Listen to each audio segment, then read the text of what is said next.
Enzyme. लेकिन ये function किसकी तरह करती है? फंक्शन नहीं कहूंगा, अगर सही वर्ड यूज करूं तो बिहेवियर शो करती है हार्मोन जैसा। कैसे?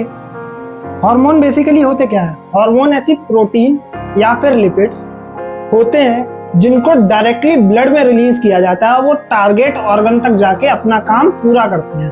उन्हीं को हम क्या कहते हैं? हार्मोन्स कहते हैं। जनरली अगर आपने पढ़ा हो, ये हार्मोन हो गए। लेकिन जो रेनिन होता है वो एंजाइम होता है, बट उसका जो टारगेट होता है वो किडनी के पास नहीं होता है, वो ब्लड के अंदर होता है। तो इसी वजह से इसको ब्लड में रिलीज किया जाता है और ये अपने टारगेट पे जाके अपना फंक्शन परफॉर्म करती है एज हार्मोन्स। यानी कि जैसे हार्मोन अपना फंक्शन परफॉर्म करते हैं, सेम तरीके से रेनिन अपना फंक्शन परफॉर्म करती है। इसीलिए रेनिन एक एंजाइम होती है जो परफॉर्म करती है हार्मोन की तरह, इसीलिए रेनिन को हार्मोन कंसीडर कर लिया जाता है। क्लियर? अब ये तो हो गई रेनिन की कहानी, लेकिन रेनिन करती क्या है? वापस आते हैं हम इसी सिस्टम पे। तो रेनिन करती क्या है?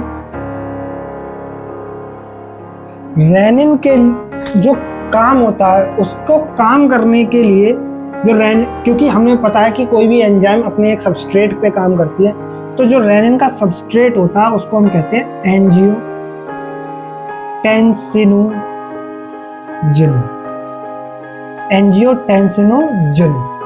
ये जो सबस्ट्रेट होता है ये बनाता है इसको, जो फॉर्म्ड बाय लिवर।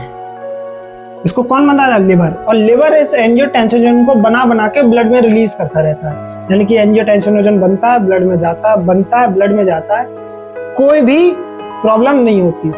लेकिन